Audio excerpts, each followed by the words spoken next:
All right, we are back, guys. It is week 3 of our Madden franchise Let's Play that we're doing here. My name is Jake. I am your host. I am your coach. I am leading you guys through this series here, playing these games, putting this franchise together for you.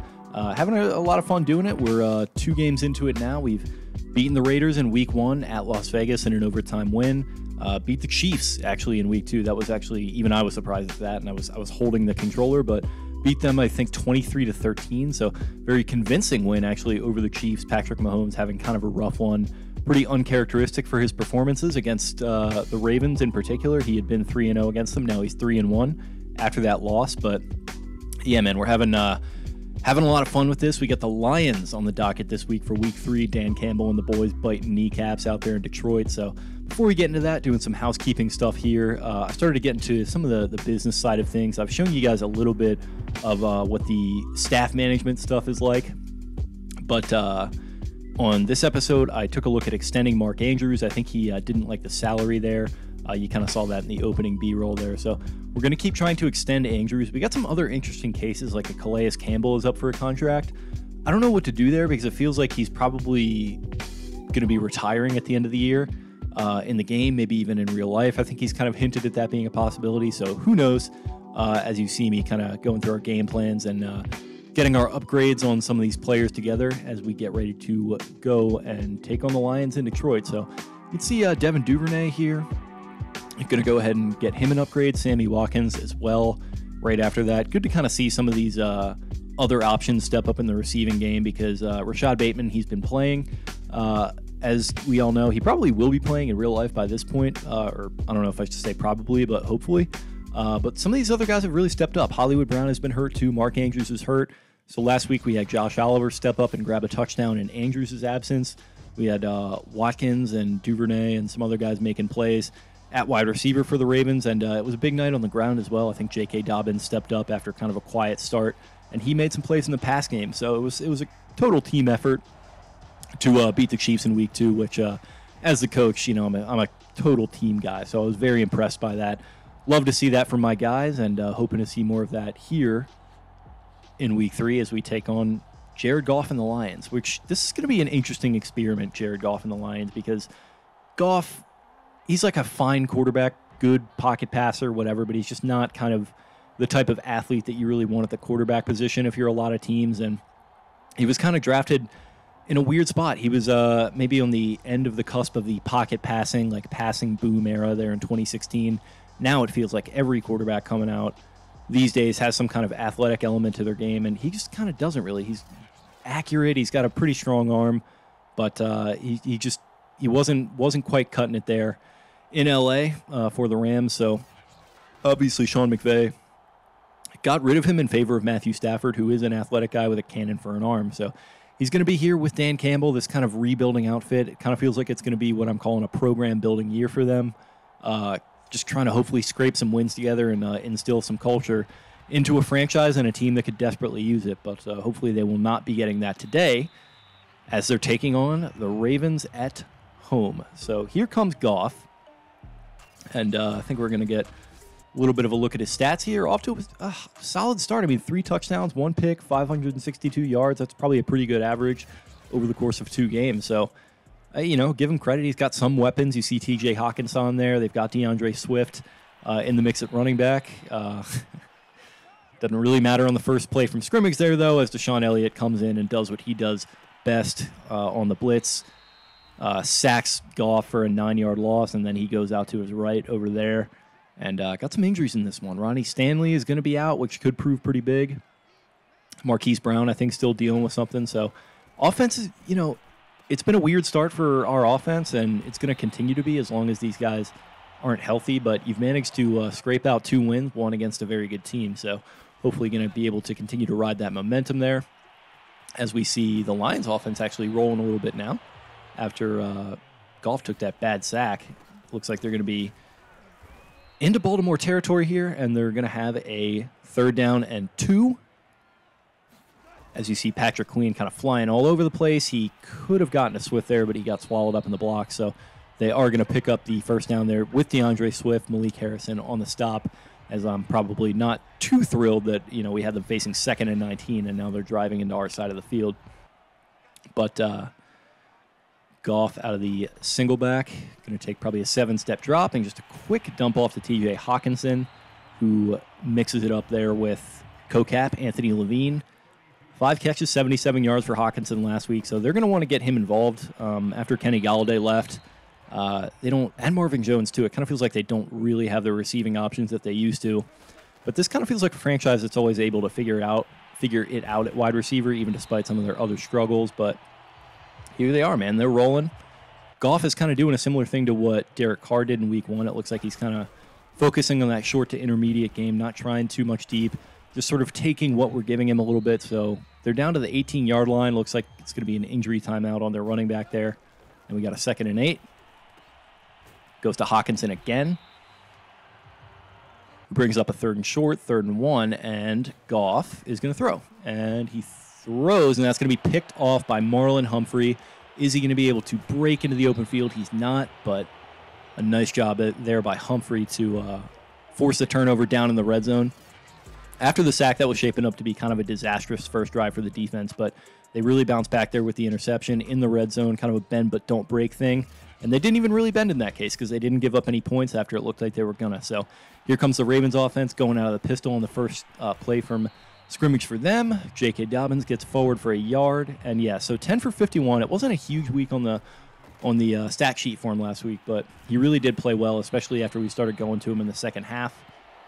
And kind of maybe even playing that Gus Edwards role a little bit there as we see Lamar trying to do – I tried to spread him out and go to the quarterback draw there on 3rd and long to catch him off guard and maybe have Lamar pick that thing up, but got swallowed up quickly. They were all over it, so nothing for the offense after the first drive there, but kind of a net win after the interception by the defense. So kind of a reboot here for the Lions offense.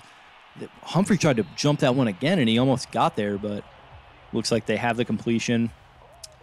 3rd catch for, I'm not sure who that is, wearing number 6, but he's got the first down.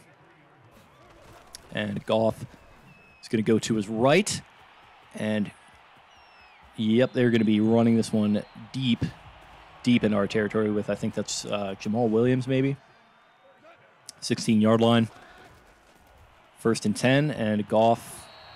Patrick Queen having a really good year. He's got the pass break up there. He had a huge game last week with the sack on Patrick Mahomes. He scored a touchdown on the fumble recovery.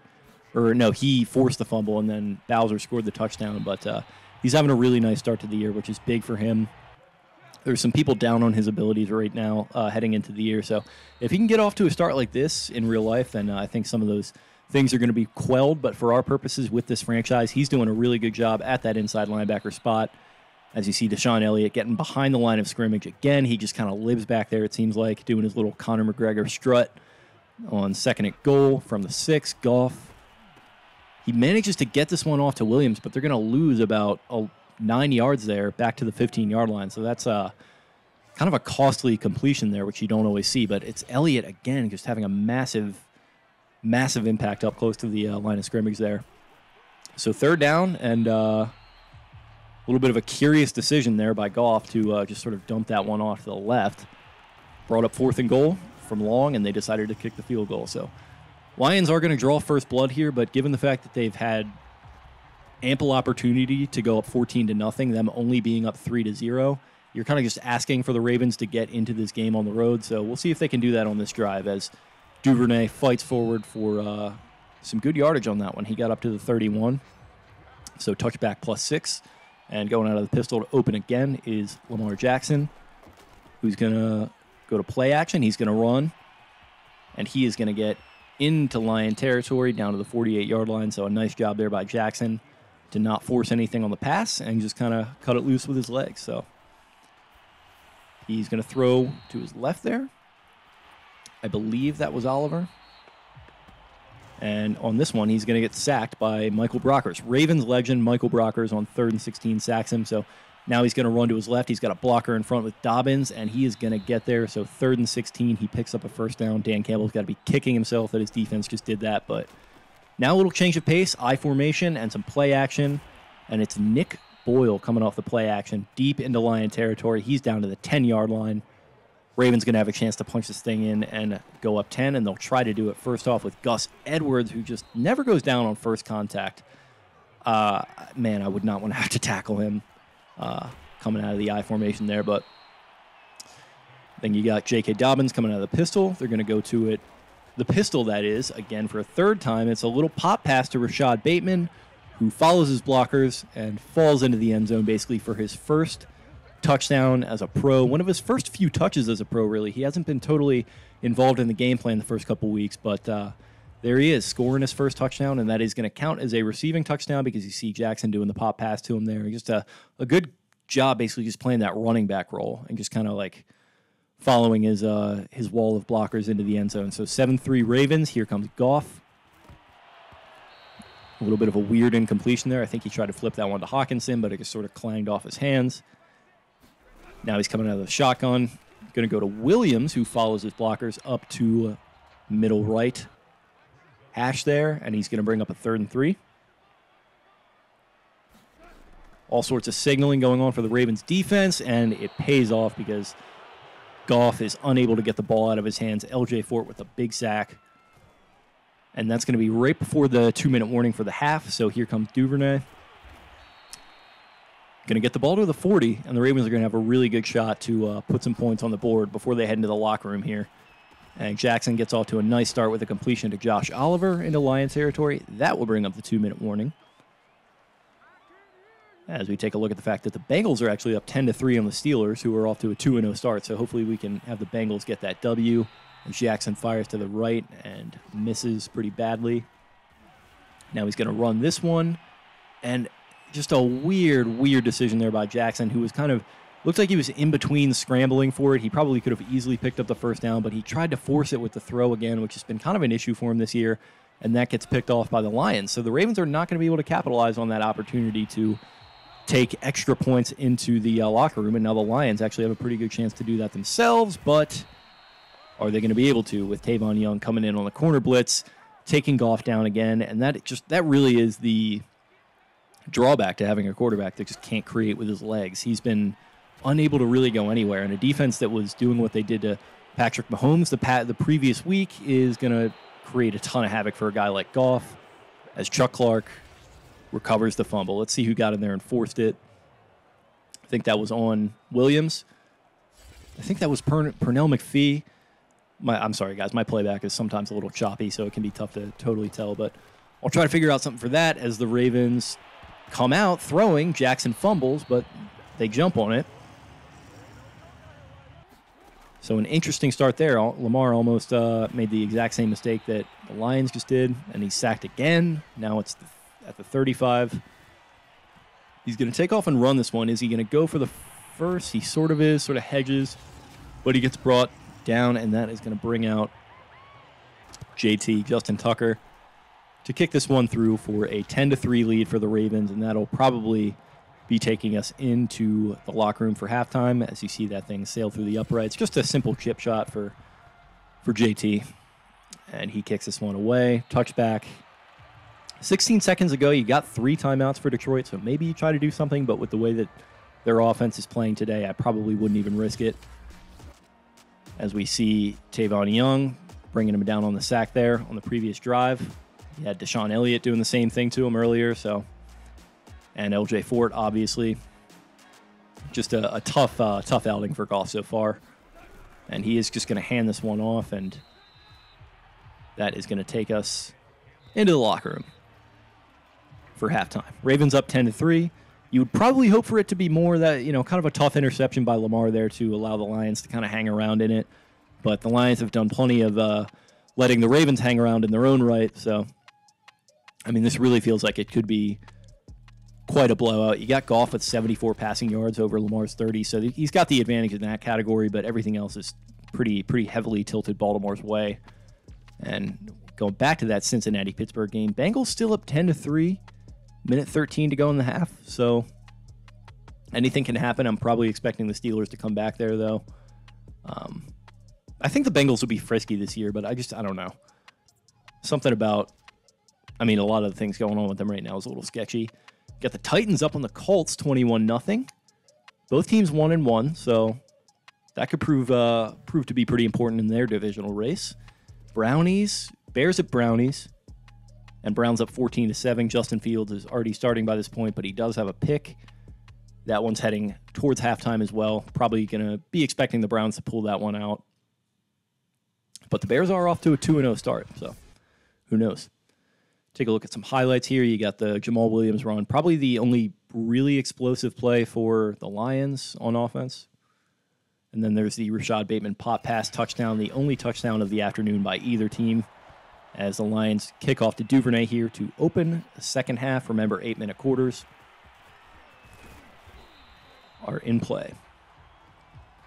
And that is going to open us up on offense with 7:57 to go left in the third as Jackson starts throwing, and he goes to Josh Oliver, who lumbers his way forward. Oliver I'm really liking as kind of a receiving option, and I'm glad that he's there in Mark Andrews' absence because there's just something weird about using Nick Boyle in the receiving game in Madden. I mean, there kind of is in real life too, but I think he's probably a better receiver than they give him credit for in the game.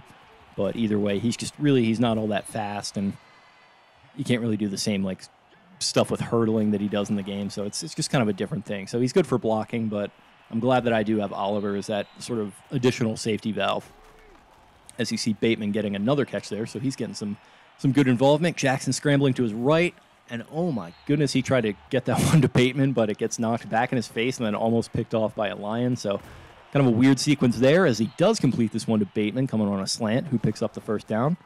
Play action, and they're just all throw right now, or all pass right now. Scrambles to his right again, fires this one to Devin Duvernay. Ravens are rolling through the air right now, down to the 20-yard line of the Lions.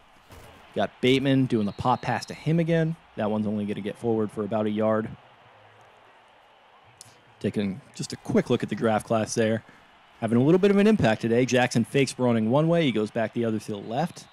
Now he's out of bounds at the 9. He's over 60 yards rushing on the day, and he is in the zone as he drops back to try and find the end zone, shows patience, and hits Tylan Wallace in the end zone.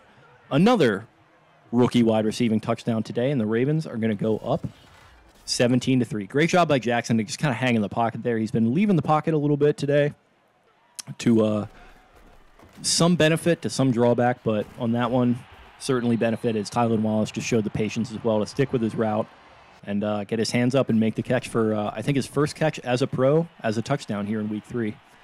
And you got Goff manipulating the pocket a little bit. He's going to throw to his right, and he's going to complete that one. Looked like a little bit of a whiff by the DB, but a nice job by the Lions to bounce back a little bit there. Going out of the pistol, Jamal Williams going to get brought down hard by Mr. LJ Ford.